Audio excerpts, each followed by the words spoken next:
Pour importer un FEC, vous pourrez cliquer sur le bouton « Import automatisé du FEC ». Vous pourrez ainsi sélectionner le FEC à importer. Le FEC que nous allons importer ensemble comporte 20 000 lignes. Une fois que vous l'avez sélectionné, vous pouvez patienter pendant le temps d'import. Ce temps dépend bien entendu de la taille du fichier FEC que vous souhaitez importer. Ensuite, nous procédons à l'affectation des codes de liaison, ce qui permet la génération des feuilles maîtresses et des états financiers. Cette affectation se termine par l'ouverture d'un document de contrôle qui valide que tous vos comptes sont bien affectés à un compte du plan comptable, ce qu'on appelle dans Caseware les codes de liaison.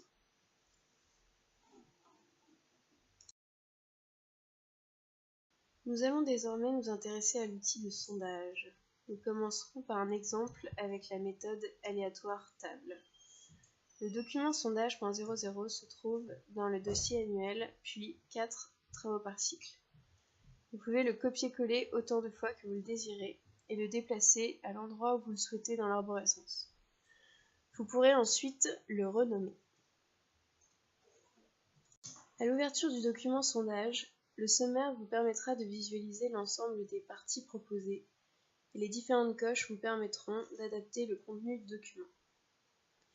L'onglet Guide, ensuite, présente les normes en lien avec l'outil sondage ainsi que les différentes définitions. Les paramètres correspondent aux tables utilisées comme base pour le développement de l'outil.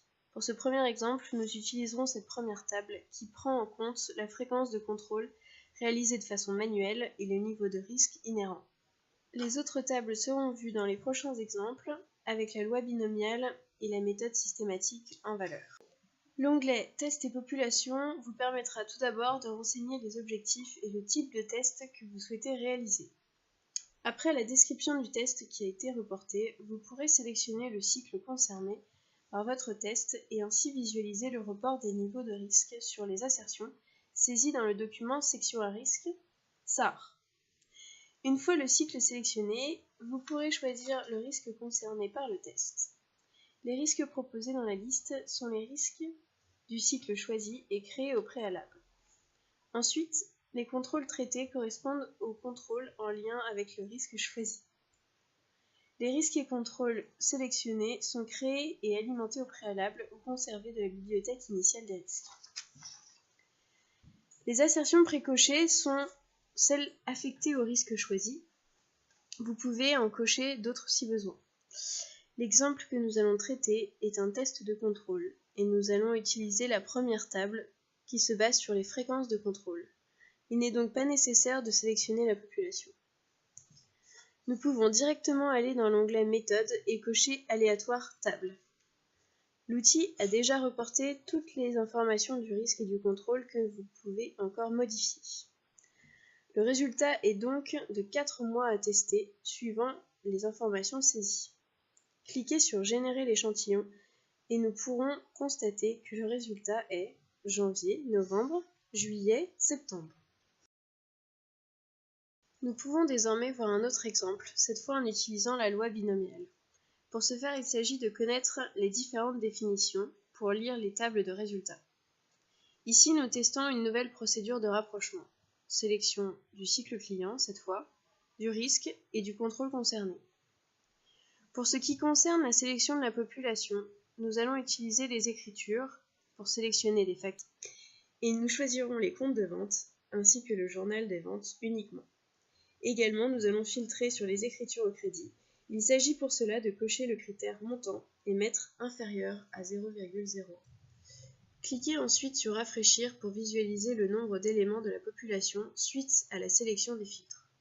Le chiffre qui apparaît alors dans la dernière colonne est 3367 éléments.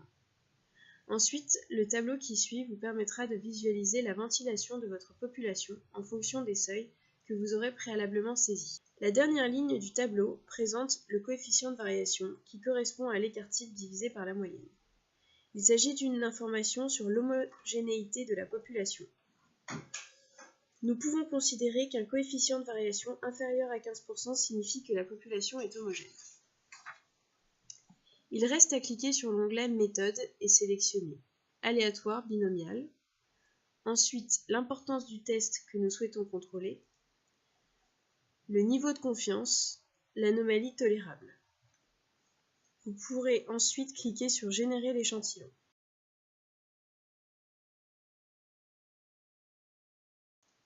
Une fois l'échantillon généré, vous pourrez valider le contrôle des anomalies et les justifier avec un lien et un commentaire.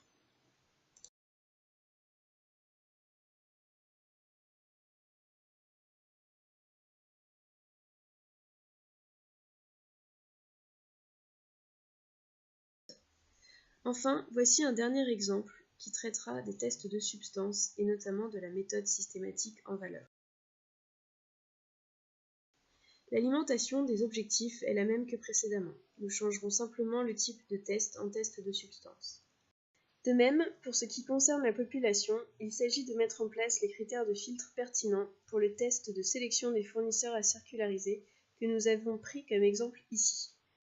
Dans l'onglet Méthode, vous pourrez cocher Systématique en valeur.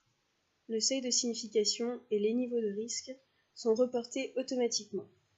Il restera à saisir l'anomalie tolérable, et si vous avez réalisé d'autres tests de substance, type revue analytique, il s'agit d'indiquer la confiance que vous avez constatée en fonction des résultats obtenus. Enfin, cliquez sur Prévisualiser, puis Générer l'échantillon.